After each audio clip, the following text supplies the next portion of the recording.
명품으로 온몸을 치장한 며느리가 병실 냄새에 얼굴을 찌푸린다. 75세 퇴직교사 박인수 35억 원이라는 천문학적 재산을 숨긴 채 낡은 자전거를 타고 다니며 검소하게 살아온 그에게 갑작스런 심장마비가 찾아왔습니다. 수술대에 오르면서 그는 30년간 숨겨온 비밀을 세상에 드러낼 결심을 합니다. 하지만 그가 예상하지 못한 것은 돈 앞에서 적나라하게 드러나는 가족들의 추악한 민낯이었습니다.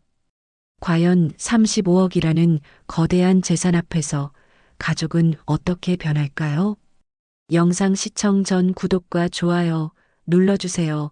영상을 제작하는데 큰 힘이 됩니다. 오늘도 박인수는 30년 넘게 타온 낡은 자전거에 몸을 맡기고 동네 학습지 센터로 향합니다. 페달을 밟을 때마다 삐걱거리는 소리가 나지만 그는 전혀 개의치 않습니다. 중학교에서 국어를 가르치며 보낸 30년의 세월이 끝난 후에도 아이들을 가르치는 일만큼은 절대 포기할 수 없었거든요. 매일 아침 7시면 어김없이 일어나 간소한 아침을 먹고 낡은 가방에 교재를 챙겨 집을 나섭니다. 집에서 학습지 센터까지는 자전거로 20분 거리. 버스를 타면 10분이면 갈 수 있지만 그는 매일 자전거를 고집합니다. 교통비라도 아끼려는 마음에서죠. 안녕하세요, 선생님. 아이들의 맑고 밝은 인사가 그의 하루를 시작합니다. 인수의 얼굴에 온화한 미소가 번지며 응, 오늘도 열심히 공부하자라고 대답합니다. 하지만 복도에서 마주치는 학부모들의 시선은 전혀 다릅니다. 저 선생님 참 안쓰럽네요. 늘 같은 셔츠만 입고 다니시는 걸 보니 연금만으로는 생활이 빠듯하실 텐데 그래도 열심히 일하시네. 힐끗힐끗 던지는 시선과 동정 어린 속삭임들이 귓가를 스칩니다. 어떤 학부모는 우리 아이 과외비라도 좀 더 드려야 하나라고 걱정스럽게 말하기도 합니다. 인수는 이런 시선들을 모른 척하지만 사실 모든 걸 듣고 있습니다. 30년간 교직에 몸담으며 수많은 아이들을 가르쳐온 그였지만 은퇴 후의 삶은 남들 눈에 초라해 보일 수밖에 없었죠. 여름에도 에어컨 대신 선풍기를 돌리고 겨울에도 보일러 온도를 18도로 맞춰놓는 모습을 이웃들이 자주 목격했으니까요. 마트에서도 할인 상품만 골라 사고 옷도 몇 년째 같은 것만 입고 다닙니다. 동네 사람들 눈에는 정말 가난한 노인으로만 보일 뿐입니다. 오후 3시 수업을 마치고 집으로 돌아온 인수는 평소와 같이 30년 된 낡은 책상 앞에 앉아 아이들의 숙제를 검사하기 시작합니다. 빨간 펜으로 하나하나 꼼꼼히 체크하고 잘했어요. 조금 더 노력해봐요. 이 부분을 다시 한번 생각해보세요. 같은 격려의 말을 적어주는 것이 그의 일과입니다. 아이들 한 명 한 명의 실력과 성격까지 완벽히 파악하고 있는 그는 각자에게 맞는 세심한 조언을 써주곤 했습니다. 때로는 밤 12시가 넘도록 숙제를 봐주기도 합니다. 그런데 오늘은 뭔가 다릅니다. 갑자기 왼쪽 가슴에 극심한 통증이 칼로 찌르는 듯 몰려옵니다. 아! 하는 작은 신음소리가 나오더니 손에서 빨간 펜이 뚝 떨어집니다. 그리고 그대로 바닥에 쓰러집니다. 의식이 점점 흐릿해지는 가운데 30년 전 암으로 세상을 떠나던 아내의 모습이 머리를 스칩니다. 여보, 이제 정말 당신을 만나러 가는 건가? 아직 할 일이 남았는데 여보세요. 119입니까? 옆집 할아버지가 갑자기 쓰러지셨어요. 빨리 와주세요. 평소 가끔 안부를 묻곤 하던 옆집 아주머니의 다급한 신고로 구급차가 사이렌을 크게 울리며 도착합니다. 동네가 온통 소란스러워집니다. 구급대원들이 인수를 들것에 조심스럽게 올려 응급실로 실어갑니다. 응급실 의사는 심전도와 혈액 검사 결과를 보더니 매우 심각한 표정을 지으며 말합니다. 관상동맥 세 곳이 심하게 막혀 있습니다. 즉시 스텐트 삽입 수술을 하지 않으면 생명이 위험한 상황입니다. 보호자 연락해 주세요. 응급수술을 거쳐 중환자실을 거쳐 일반 병실로 옮겨진 인수. 홀로 하얀 병실 침대에 누워 천장의 형광등을 바라보며 깊은 한숨을 내쉽니다. 이제 정말 정리할 때가 왔구나. 더 이상 혼자서만 감당할 수는 없어. 그의 시선이 창밖으로 향합니다. 30년 전 유방암으로 세상을 떠난 사랑하는 아내 순자. 그녀가 떠난 후 혼자서 외롭게 지켜온 엄청난 비밀들이 있습니다. 아무도 모르는 그의 진짜 모습이 이제 곧 세상에 완전히 드러나게 될 것입니다. 거실 한쪽 구석에 놓인 30년 된 낡은 원목 책상. 그 서랍이 살짝 열려 있고 그 안에는 여러 개의 통장과 각종 투자 증권 서류들이 빼곡히 들어 있습니다. 삼성전자, LG전자, 현대차, SK하이닉스 등 국내 대기업 주식부터 강남과 서초구, 일대의 부동산 등기권리증까지 30년간 한 푼, 두 푼 모아온 투자의 결실들입니다. 벽에는 낡은 액자 속에 아내와의 결혼 사진이 걸려 있고 그 옆에는 아이들이 어렸을 때 찍은 가족 사진들이 세월의 흔적과 함께 바래져 있습니다. 냉장고 위에는 몇 년 전 손주들이 보낸 어린이날 편지가 먼지를 뒤집어 쓴 채 놓여 있습니다. 하지만 정작 중요한 것은 그 서랍 속 비밀이었습니다. 과연 이 평범해 보이는 퇴직교사에게는 어떤 놀라운 비밀이 숨겨져 있는 것일까요? 35억이라는 천문학적 숫자가 의미하는 바는 무엇일까요? 그리고 이 충격적인 비밀이 세상에 드러나면 그의 가족들은 과연 어떤 반응을 보일까요? 돈 앞에서 변하지 않는 진정한 가족이란 존재하는 걸까요? 옵니다. 아, 하는 작은 신음소리가 나오더니 펜이 손에서 떨어지고 그대로 바닥에 쓰러집니다. 의식이 흐릿해지는 가운데 아내가 세상을 떠나던 그날이 머리를 스칩니다. 여보, 이제 정말 당신을 만나러 가는 건가? 여보세요. 119입니까? 옆집 할아버지가 쓰러지셨어요. 평소 안부를 묻곤 하던 옆집 아주머니의 다급한 신고로 구급차가 사이렌을 울리며 도착합니다. 구급대원들이 인수를 들것에 올려 응급실로 실어갑니다. 응급실 의사는 심전도를 보더니 심각한 표정을 지으며 말합니다. 관상동맥 세 곳이 심하게 막혀 있습니다. 즉시 스텐트 삽입 수술을 하지 않으면 생명이 위험한 상황입니다. 중환자실을 거쳐 일반 병실로 옮겨진 인수. 홀로 병실 침대에 누워 하얀 천장을 바라보며 깊은 한숨을 내쉽니다. 이제 정말 정리할 때가 왔구나.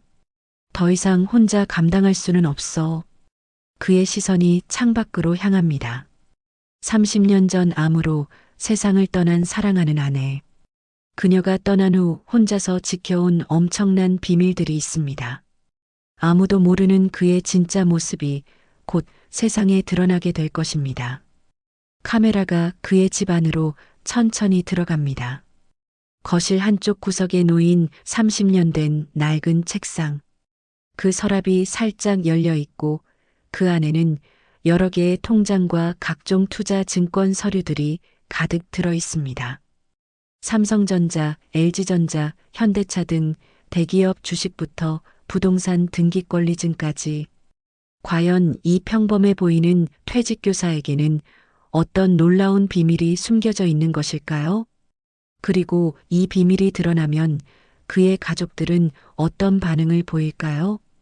내 아들의 성공을 위해 모든 것을 바쳤지만 정작 아버지가 쓰러졌을 때 그 아들이 보여준 반응은 절망적이었습니다. 명품으로 온몸을 치장한 며느리가 병실 냄새에 얼굴을 찌푸리고 손주들은 할아버지보다 스마트폰에 더 관심을 보입니다. 그리고 아들이 꺼낸 한마디가 인수의 가슴을 얼어붙게 만들었습니다. 아버지, 좋은 요양원으로 모시는 게 어떨까요?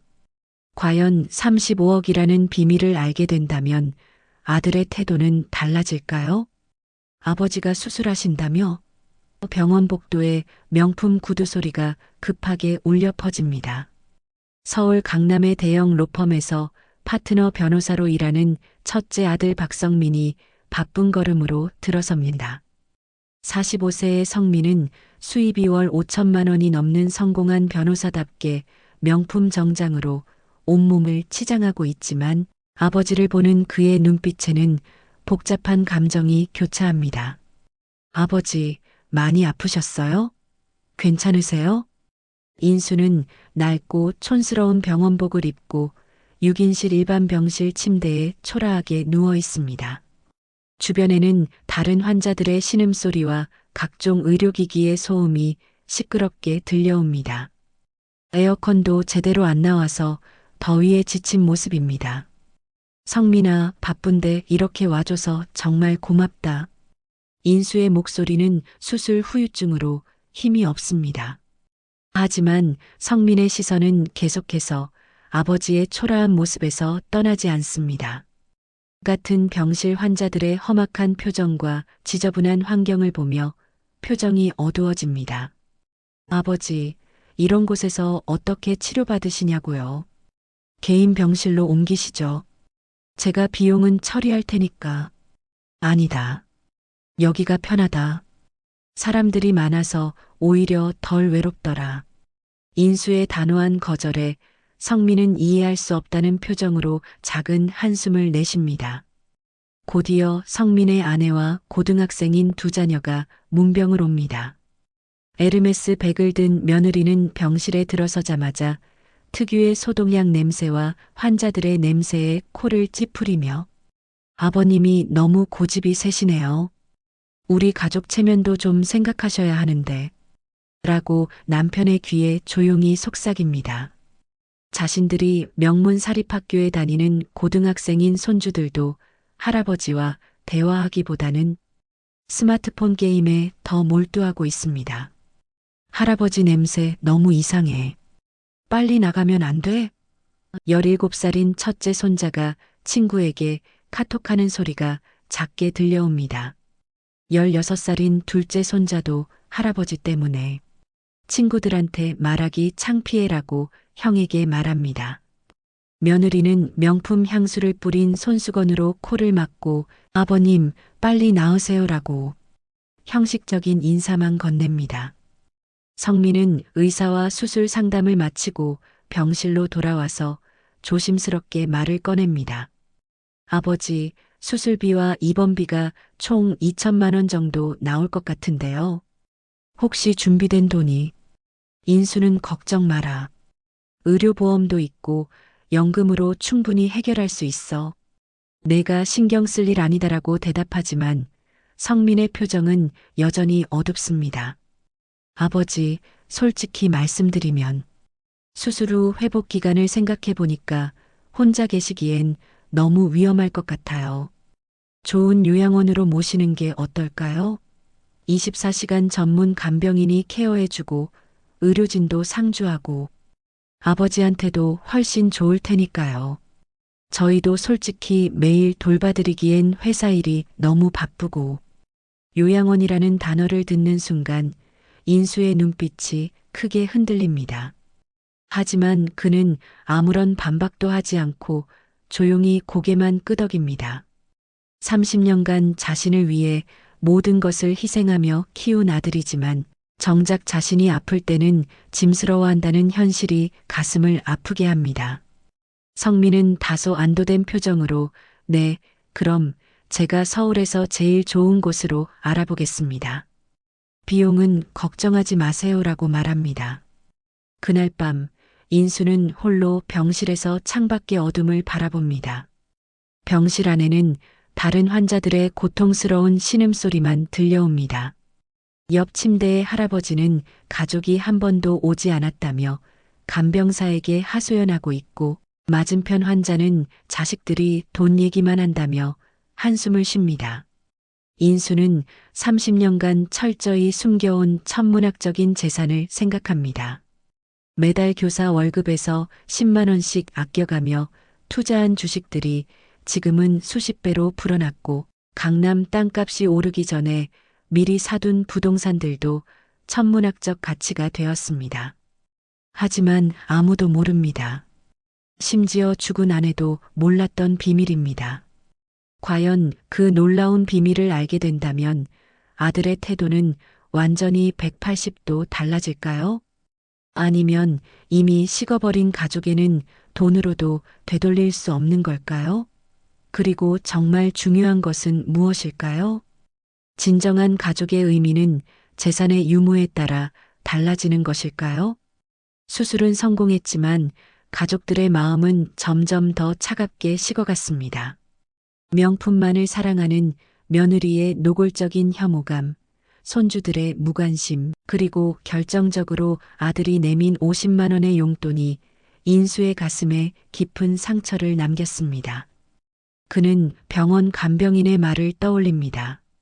선생님, 돈 많은 자식이 제일 무서운 법이에요. 진짜 가족은 돈이 없어도 함께하는 사람들이죠. 과연 인수에게는 그런 진짜 가족이 남아있을까요? 수술 후 일주일이 지났습니다. 다행히 인수는 천천히 회복되고 있지만 가족들의 병문안은 갈수록 뜸해집니다. 성민 부부는 바쁘다는 핑계로 이틀에 한 번씩만 형식적으로 얼굴을 비춥니다. 와도 30분을 넘지 않고 금방 가버리죠. 아버지, 회사에 급한 일이 생겨서 내일 다시 올게요. 매번 똑같은 변명만 반복합니다. 며느리는 아예 오지도 않습니다. 며느리는 드물게 와도 비싼 명품백을 꼭 껴안으며 아버님 여기 계시면 냄새가 너무 심해요. 라고 하며 노골적으로 코를 막습니다. 인수는 이 모든 모습을 지켜보면서도 아무 말하지 않습니다. 마음속에는 분노보다는 깊은 실망감과 서글픔이 자리 잡고 있습니다. 30년간 모든 것을 희생하며 키운 가족들이 이렇게 변할 줄은 몰랐습니다. 병실의 다른 환자들도 이런 모습을 보며 혀를 끕니다. 저런 자식들이 어딨어? 부모가 아픈데. 퇴원하는 날 성민이 마지못해 아버지를 데리러 왔습니다. 택시비도 아끼려는 듯 지하철을 타고 왔습니다.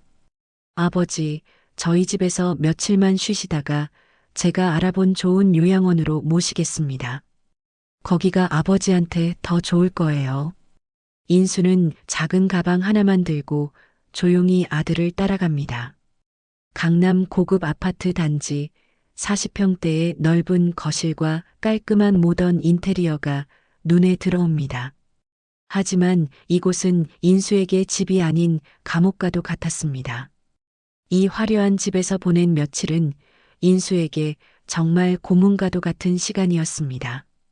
며느리는 아버님, 식사는 간단하게 드세요. 저희도 다이어트 중이라서요. 너무 많이 드시면 소화에도 안 좋으실 텐데. 라며 김치와 밑반찬 몇 개만 내놓습니다.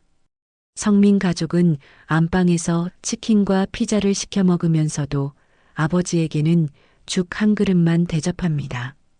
손주들은 할아버지와 대화는커녕 눈도 마주치려 하지 않습니다.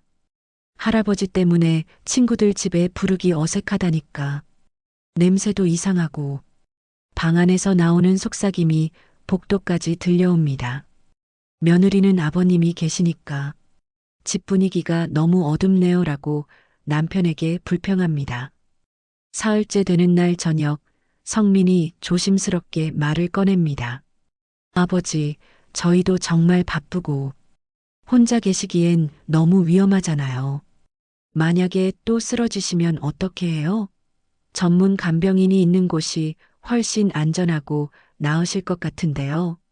인수는 씁쓸한 미소를 지으며 짐을 챙기기 시작합니다. 30년간 모든 것을 쏟아부어 키운 아들에게서 나오는 말이라고는 도저히 믿을 수 없습니다. 현관문 앞에서 성민이 봉투 하나를 조심스럽게 건넵니다. 아버지, 이건 교통비하고 당분간 쓰실 용돈이에요. 이걸로 한 달 정도는 쓰세요. 봉투를 열어보니 50만 원이 들어 있습니다. 변호사로 월 수입이 수천만 원인 아들이 아버지에게 주는 용돈이 고작 50만 원입니다. 고마워, 성민아. 잘 쓰겠다. 인수의 목소리는 가을바람에 날려갈 듯 쓸쓸하기만 합니다. 과연 35억이라는 충격적인 진실이 드러나면 이 모든 차가운 상황이 완전히 뒤바뀔 수 있을까요? 아니면 이미 돌이킬 수 없는 지경에 이른 것일까요? 그때 나타난 것이 둘째 딸 박민정이었습니다. 넉넉하지 않은 살림에도 불구하고 아버지를 껴안으며 눈물을 흘리는 딸. 좁은 원룸 하나를 기꺼이 내어주고 새벽 4시부터 반찬 가게 일을 시작하면서도 아버지 챙기기를 최우선으로 하는 모습. 인수는 비로소 진짜 가족의 의미가 무엇인지 깨닫기 시작합니다. 하지만 손주 준호가 친구들에게 자랑스럽게 하는 말을 들은 순간 인수의 마음은 더욱 무거워집니다. 과연 이 따뜻함이 계속 이어질 수 있을까요? 택시에서 내린 인수는 비좁은 골목길을 따라 천천히 걸어갑니다. 다세대 주택들이 빼곡히 들어선 동네, 그 한쪽 구석에 작은 반찬 가게 간판이 눈에 들어옵니다. 민정이네 반찬. 둘째 딸 박민정이 혼자 운영하는 작은 가게입니다. 42세의 민정은 남편과 이혼한 후 중학생 아들 준호와 단둘이 어렵게 살고 있습니다. 어머, 아버지. 그 가게 앞에서 시들어가는 야채들을 정리하던 민정이 아버지의 모습을 보자마자 눈가에 눈물이 글썽입니다. 아버지 수술하셨다면서요? 왜 미리 말씀 안 하셨어요? 민정은 일하던 앞치마도 그대로 두른 채 달려와서 아버지를 꼭 끌어안습니다.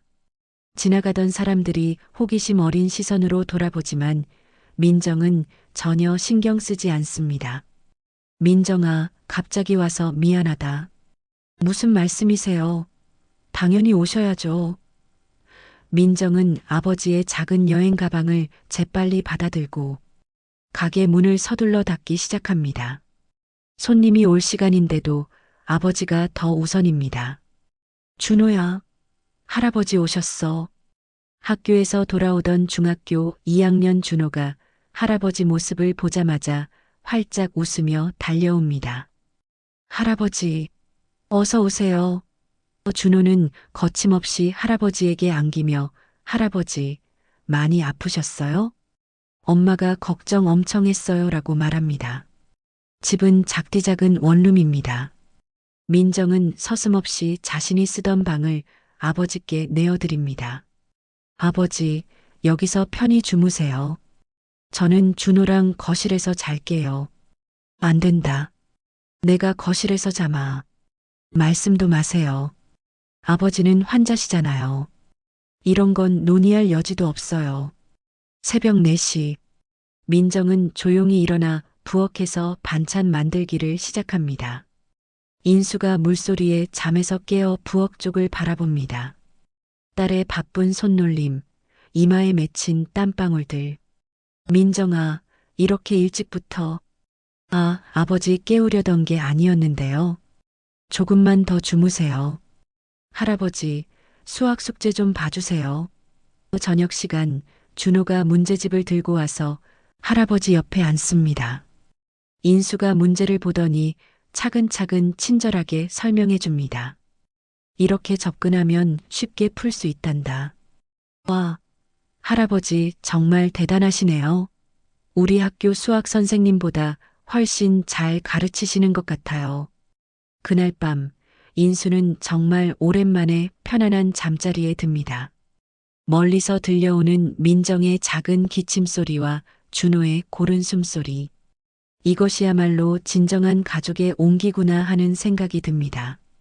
하지만 이 모든 따뜻함 뒤에 숨겨진 35억의 비밀이 과연 언제까지 지켜질 수 있을까요? 딸의 지극한 정성과 손주의 순수한 사랑 속에서 인수는 진정한 가족의 의미를 깨달았습니다. 하지만 준호가 친구들에게 자랑스럽게 하는 말을 우연히 들은 순간 그의 마음은 죄책감으로 무거워집니다. 우리 엄마가 새벽부터 일해서 할아버지 병원비 다 내고 있어.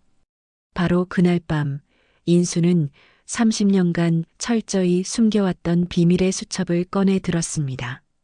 과연 35억이라는 진실을 말할 때가 온 것일까요? 민정의 지극한 정성은 정말 끝이 없었습니다. 반찬가게 손님이 뜸한 날에도 아버지를 위해 값비싼 한약재를 사다가 직접 보약을 다려드립니다. 당귀, 황기, 인삼 등 몸에 좋다는 약재들을 아끼지 않고 구입해서 정성껏 우려냅니다. 몸에 좋다는 음식이 있으면 무엇이든 구해다가 아버지 상에 올려드리곤 했죠. 아버지의 낡아 빠진 옷을 보더니 아버지, 새 옷 좀 사드려야겠어요. 요즘 날씨가 쌀쌀해지는데 감기라도 걸리시면 어떻게 해요? 수술하신 몸의 감기는 정말 위험해요라며 동대문 시장으로 발길을 돌립니다. 민정아, 괜찮다. 이 옷들도 아직 충분히 입을 만하다. 내가 힘들게 번 돈인데 나한테 쓸 필요 없어. 말씀도 마세요. 제가 번 돈인데 아버지한테 못 써드릴 이유가 어디 있어요? 아버지가 건강하셔야 저도 마음이 편해요. 돈은 또 벌면 되지만 아버지는 한 분뿐이시잖아요. 민정의 간절한 마음에 인수는 더 이상 말릴 수 없었습니다. 딸의 효심이 고맙기도 하지만 한편으로는 미안한 마음이 더 큽니다. 인수의 마음은 따뜻함과 동시에 점점 더 무거워집니다. 민정이 자신을 위해 얼마나 많은 것들을 포기하고 희생하는지 볼 때마다 자신이 숨기고 있는 엄청난 비밀이 점점 더 부담스러워지기 때문입니다. 새벽 4시부터 밤 10시까지 쉼없이 일하는 딸을 보면서도 자신은 35억이라는 재산을 숨기고 있다니. 이게 과연 옳은 일일까요? 진실을 말해야 하나 아니면 계속 숨겨야 하나. 매일 밤 고민이 깊어만 갑니다. 아버지, 이제 저희가 평생 모실 거예요. 다시는 혼자 사시면 안 돼요. 준호도 할아버지 계시니까 너무 좋아해요. 할아버지가 계시니까 우리 집이 비로소 완전한 가족이 된 것 같아요. 민정의 간절하고 진실한 목소리에 인수는 조용히 고개를 끄덕입니다.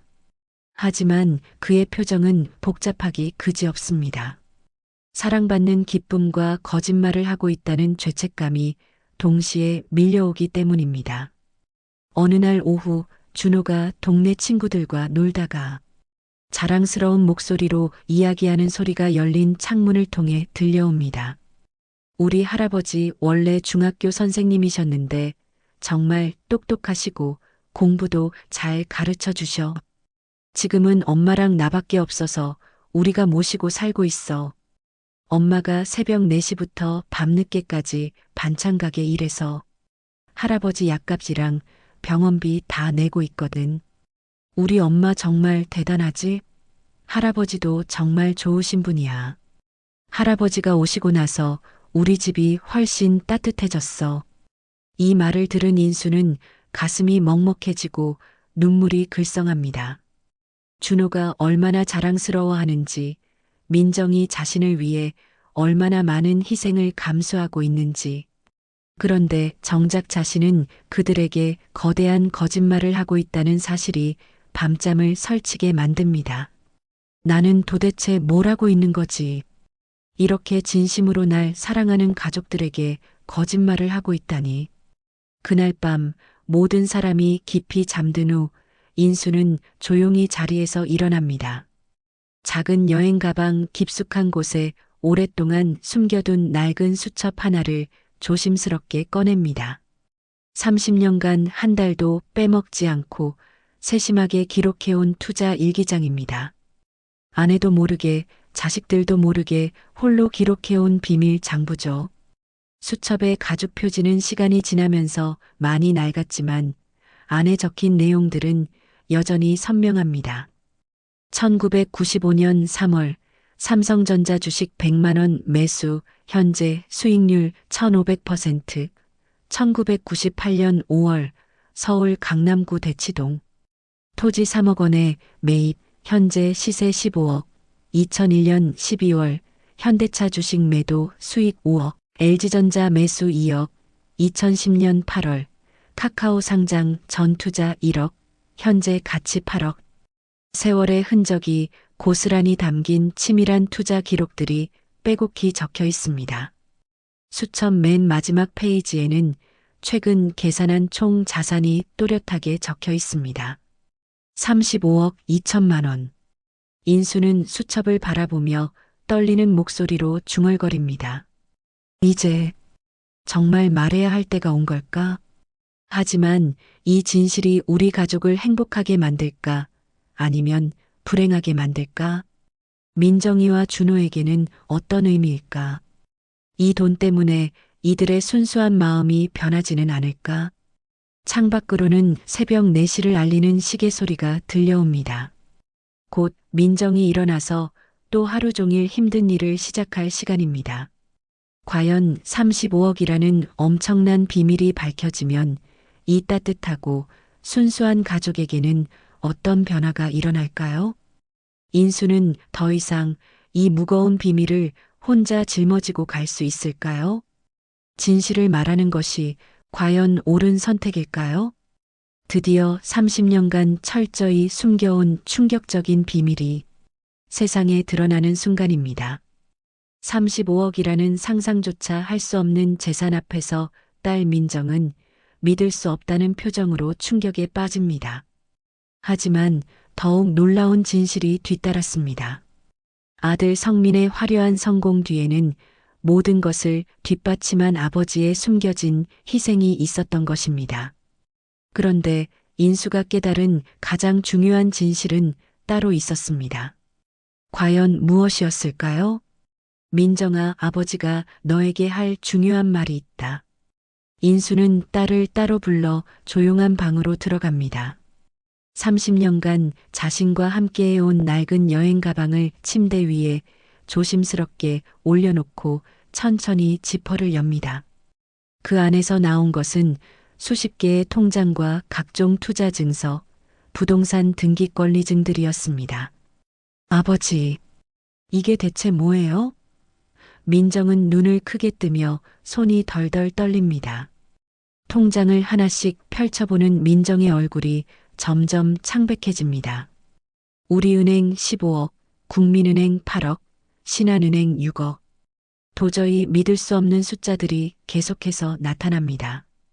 민정아, 이건 아버지가 평생에 걸쳐 모은 재산이다. 총 35억 정도 될 거야. 인수의 침착한 목소리와는 반대로 민정은 완전히 말을 잃어버렸습니다. 아버지, 이게 대체 어떻게 된 일이에요? 어떻게 이런 돈이? 인수가 차분하게 설명하기 시작합니다. 젊을 때부터 조금씩 투자를 시작했단다. 너희 어머니도 전혀 모르게. 교사 월급이 많지는 않았지만 매달 10만 원씩이라도 꼬박꼬박 주식에 투자했어. 부동산도 사고 적금도 넣고 나중에 너희들에게 도움이 되길 바라며 30년간 모은 거야. 그런데 왜 지금까지? 민정의 목소리가 떨립니다. 인수는 창밖을 바라보며 깊은 한숨을 내쉽니다. 처음엔 너희들을 시험해보고 싶어서였어. 돈이 있을 때와 없을 때 사람들이 어떻게 달라지는지. 그런데 이제 보니 돈이 있고 없고가 중요한 게 아니더구나. 그때 인수가 더욱 충격적인 사실을 털어놓습니다.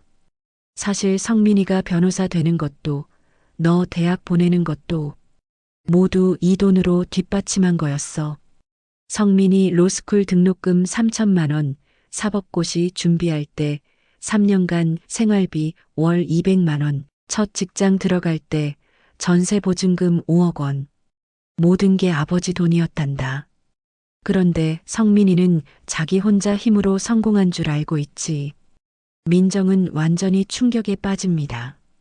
그럼 오빠는 지금도 아무것도 모르고 있어. 아버지가 가난한 퇴직교사라고만 생각하고 있으니까. 그래서 요양원에 보내려고 했던 거지. 아버지, 그럼 왜 저희한테만 이런 얘기를? 민정의 눈에서 눈물이 흘러내립니다. 인수는 딸의 손을 따뜻하게 잡으며 말합니다. 진심은 가장 어려울 때 나오는 법이란다. 너는 아버지가 가난해도 아파도 초라해도 한 번도 변하지 않았어. 오히려 더 정성껏 돌봐줬지. 과연 이 엄청난 비밀이 성민에게 알려지면 어떤 일이 벌어질까요? 소문은 걷잡을 수 없는 속도로 퍼져나갔습니다. 35억이라는 천문학적 숫자를 듣는 순간 아들 성민의 눈빛이 완전히 바뀌었고 며느리는 마치 다른 사람이 된 것처럼 180도 달라진 모습을 보였습니다. 하지만 인수의 마음은 이미 굳게 결정되어 있었습니다. 진심과 가식을 구분하는 그만의 확실한 기준이 있었으니까요. 과연 35억 앞에서 벌거벗겨진 인간의 민낯은 어떤 모습이었을까요? 민정이 떨리는 손으로 성민에게 전화를 겁니다. 오빠, 아버지께서 꼭 할 말씀이 있으시대요. 지금 당장 와보세요. 무슨 일인데? 나 지금 중요한 국제회의 중이야. 내일 가면 안 돼? 정말 중요한 일이에요. 인생이 바뀔 수도 있는 일이라고요. 지금 당장 와야 해요. 1시간 후 성민이 숨을 헐떡이며 급하게 도착했습니다. 도대체 무슨 일이에요? 인수는 말없이 민정을 바라보며 고개를 끄덕입니다. 민정이 떨리는 손으로 여러 개의 통장들을 성민 앞 테이블에 차례로 놓기 시작합니다. 이게 뭐죠? 성민이 통장을 하나씩 펼쳐보는 순간 그의 얼굴 표정이 급격하게 변합니다. 눈이 점점 커지고 입이 벌어지고 손이 심하게 떨리기 시작합니다. 아버지, 이게 정말 아버지 거예요? 35억 정도 된단다. 인수의 담담한 목소리에 성민은 그 자리에 털썩 주저앉을 뻔합니다. 아버지, 왜 지금까지 말씀을 안 하셨어요? 제가 모셨어야 하는데. 지금이라도 당장 저희 집으로 오세요. 개인 병실로 옮기고 최고급 요양병원에. 하지만 인수는 차갑게 고개를 저으며 말을 끊습니다.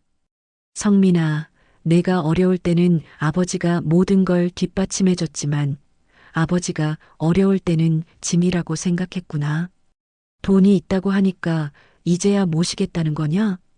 아버지, 그게 아니에요. 저는 정말로.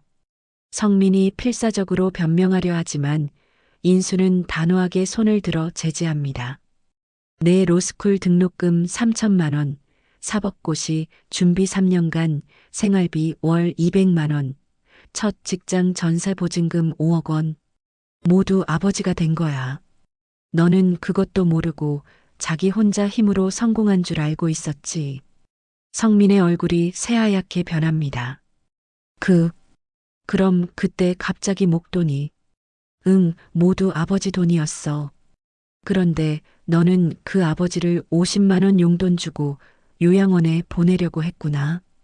바로 그때 성민의 아내가 남편의 다급한 연락을 받고 허겁지겁 달려옵니다. 명품 구두 소리가 계단을 따라 급하게 올라옵니다. 통장들을 보는 순간 그녀의 태도가 완전히 180도 바뀝니다. 아버님, 정말 죄송해요. 저희가 오해했어요. 진심으로 모시고 싶었는데 아버님이 편찮으셔서. 하지만 인수는 단호합니다. 진심은 돈이 없을 때 나오는 거란다. 돈이 있다고 하니까 갑자기 진심이라고? 성민이 법적 상속권과 가족으로서의 의무를 거론하며 따지자 인수는 더욱 엄중하게 말합니다. 내 재산은 내가 정하는 거다. 법적으로도 그게 맞고. 과연 35억 앞에서 완전히 벗겨진 가족들의 민낯을 본 인수의 최종 결정은 무엇일까요? 8장. 모든 것이 끝났습니다. 진정한 사랑과 가짜 관심이 명확히 구분된 순간 인수는 자신의 마지막 선택에 확신을 가졌습니다. 재산의 90%는 민정에게, 나머지 10%는 성민에게. 하지만 인수가 세상을 떠나기 전 아들에게 마지막으로 준 기회, 그 진정한 의미는 무엇이었을까요? 그리고 35억이라는 거대한 유산보다 더 큰 가치를 남긴 인수의 마지막 메시지는 과연 무엇이었을까요? 인수는 법무법인에서 변호사를 불러 정식 유언장을 작성했습니다. 전체 재산 35억 2천만 원 중 90%인 31억 6,800만 원은 딸 박민정에게, 나머지 10%인 3억 5,200만 원은 아들 박성민에게 상속한다. 성민이 격렬하게 항의하자 인수가 차분히 말했습니다. 성민아, 내가 진정으로 뉘우치고 아버지를 아들로서 모실 마음이 생기면 그때 다시 생각해보마. 지금은 내가 돈 때문에 온 건지 정말 아버지가 그리워서 온 건지 도저히 구분이 안 되거든. 아버지, 제발. 성민이 무릎을 꿇고 눈물을 흘리며 애원합니다. 제가 정말 잘못했어요. 정말 크게 잘못했어요. 다시 한 번만 기회를 주세요. 하지만 인수의 결심은 이미 확고했습니다. 너에게 주는 3억만으로도 충분히 잘 살 수 있을 거야. 나머지는 정말로 나를 사랑하는 사람이 가져야 해. 그게 공평한 거다. 몇 달이 흘러갔습니다. 인수는 민정과 준호의 따뜻하고 정성스러운 돌봄 속에서 평온한 나날을 보냅니다. 민정은 반찬 가게를 조금 더 크게 확장했지만 여전히 아버지 챙기기를 인생의 최우선 순위로 두고 있습니다. 준호는 할아버지와 함께 공부하며 성적도 눈에 띄게 향상되었습니다. 할아버지, 저 고등학교 졸업하면 교육대학교 가서 할아버지 같은 훌륭한 선생님이 될 거예요. 준호의 진심 어린 말에 인수는 환한 미소를 지으며 손자의 머리를 쓰다듬어 줍니다. 그래, 준호야. 할아버지가 너를 정말 믿는다. 넌 분명 훌륭한 사람이 될 거야. 어느 쌀쌀한 가을날 저녁, 인수는 민정의 따뜻한 손을 꼭 잡고 조용히 눈을 감았습니다. 생의 마지막 순간까지 그의 얼굴에는 깊은 평안과 만족스러운 미소가 머물러 있었습니다. 35억이라는 재산보다 훨씬 더 큰 사랑을 확인했기 때문입니다. 장례식 날, 작은 장례식장은 사람들로 발 디딜 틈이 없었습니다. 전국 각지에서 달려온 과거 제자들, 동네 주민들, 학습지 센터 아이들과 학부모들까지 모두 참석했습니다. 선생님은 정말 존경스러운 분이셨어요. 평생 남을 위해 사시던 분이죠. 돈이 많으셔도 전혀 티 안 내시고. 진심 어린 추도사가 끝없이 이어집니다. 민정과 준호는 눈물을 흘리며 아버지를 마지막으로 배웅합니다. 아버지, 정말 감사했어요. 아버지 덕분에 진짜 가족이 무엇인지 깨달았어요. 준호도 할아버지, 제가 꼭 할아버지 같은 훌륭한 어른이 될게요라며 작별 인사를 합니다. 성민은 관 앞에서 오열하며 아버지, 정말 죄송합니다.